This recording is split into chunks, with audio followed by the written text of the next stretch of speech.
All right, I'm here on day one with EG.Incontrol. He played his first round match. He won, but it's a pretty funny story. So tell me how it went. Gosh. Okay, so going into the tournament, it's like really classic for me to do this one thing that a lot of players do, but I of course get to talk about it because I get to talk. Where they're like, "Here's what I practice, but what if I did this other thing?" And I do that every effing tournament. I did it now in the first round where I was miles ahead. I 4-gated the poor guy because his build didn't really incorporate a 4-gate defense. Well, what league is he in? His account was gold, but he said he was masters. Whatever, take that. That's very standard. Yeah, well, he was like a forum guy. Yeah, exactly. But so I'm miles ahead. I pull back. I've expanded. He can't expand. I attack. He has to cancel his expansion. It's like getting worse. Back at home, whatever voice in my head said to do this, I don't know. But it's like, you should go 2-star get carrier. I was like, okay, I've never done that before. That'd be kind of cool. I get 2 carriers out, and he's charging up the ramp with 2 Archons and a ton of Zealots and Stalkers. And in my head, I'm like, carriers are pretty cool. They could maybe hold this off. No, they get absolutely annihilated by the Archons. I die. It's 1-1. And I started to think to myself, like, wow, I will never live this down. If in the first round of MLG 2012, I get knocked in the loser bracket by this guy. So I went on to win, but for 1 second there, it was like, wow, this could be the worst. This could be the worst start ever, actually. Rock bottom? Yeah, that would be it, actually, I think. That would be it.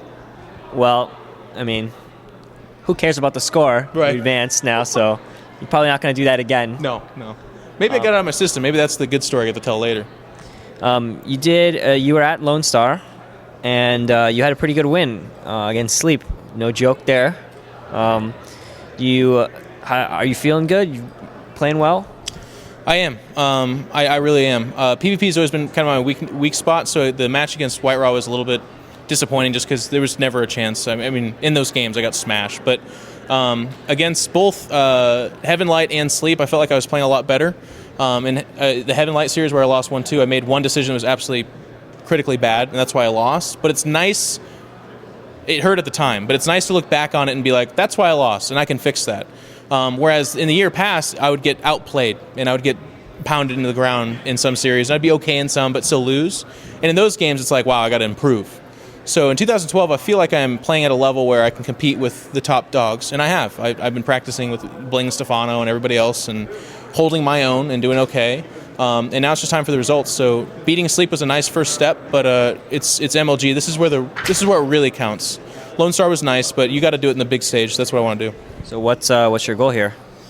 As far as goals go, I'm still not ready to tell myself that I'm going to be disappointed if I don't make it into the championship bracket. So I want to, I have Sleep coming down on me. No, not Sleep, Symbol, actually. Assuming Symbol. Yeah, that guy's good. Yeah, he's pretty freaking good. As long as he takes care of Jekko and I play him, I want to have a good series with him, and then I want to go beyond that. So that's my goal. So you've been doing a good amount of casting lately too. How has that been going? And how do you find a balance? Because I know a lot of people on the certain websites are In-Control should just be a caster. Yeah. How do you respond to that? I love StarCraft so thoroughly that there's actually every aspect of the game that I would like. I wouldn't mind being a manager of a team. I wouldn't mind being a coach of a team. If I just coached for money, I would probably find happiness in that. If I was just a player and nothing else, I would find happiness in that. But for better or worse, and maybe it's sometimes worse and sometimes better, I try to kind of keep my foot in each puddle of water, or whatever the frickin' analogy is that I can't think of right now. But I like to cast, I like to play, I like to coach, and I'm doing it all. Of course, I've dialed back on the coaching. I do 1 hour a day. Casting, it's from gig to gig. For Masters Cup, we had that unfortunate, somebody made a terrible mistake, and now we need a caster for the Masters Cup. And they asked me if I want to do it 5 nights a week, and the answer was no, because I want to play. And the travel and the casting itself would be 4 or 5 hours out of the night, each night. I mean, that's too much out of practicing. So for right now, I'm a player, but if MLG says, hey, we'd like to have you do this casting gig for one tournament, I might take it up, because I just love every aspect of StarCraft. Well, do you find it difficult to stay positive sometimes when you read a lot of negative comments? But I saw the thread recently, and it was pretty good. Everyone was really supportive. Do you think that it kind of pendulum swings a little bit back and forth when it comes to that? Do you just kind of easy to tune out the negativity? It's absolutely fascinating. I think on the one hand, I've gotten better at handling it. So if you're on the forums firing off responses and defending yourself on a regular basis, you're going to be toking that flame. You're going to be making it get bigger and bigger because people want a response. But then there's also legitimate complaints. Like when I, like when I temp banned that guy as a moderator for Team Liquid, that was wrong. When I was restreaming the GSL, that was wrong. And when the people were really upset about it, I don't know if the temp ban was that wrong. I mean, come on. Well, the point is when you make terrible mistakes, the community is not like always just negative. They're a pretty good pulse of what people think. So I read everything, and sometimes that negativity does get you down because there's like if 10 posts in a row are like, wow, he's fat and terrible at StarCraft, you're like, okay, that kind of sucks. But eventually you get to a place where you can absorb most of it, be pretty okay. Thank you. Well, good luck. I hope that, we see more series like you had against Sleep, less series than you had against that guy we made carriers and lost. But, all forgetting, put it behind you, and, we'll see you hopefully in the championship bracket. I'd love to, man. I'm really, practice is starting to pay off, and I'm really excited about it. So hopefully the results come in too. Yeah, and he thanks all his sponsors. Yeah, of course. You've heard them all. Thank you very much. I'd like to thank Team Liquid too. Obviously, that is always goes without saying. It's my home website. Even if I'm Evil Geniuses now, I actually was raised on Team Liquid, and you can date back to some posts where you definitely saw the child, then you saw the adolescent, and now you're seeing a little bit more of the adult. Although is In-Control version 2.0.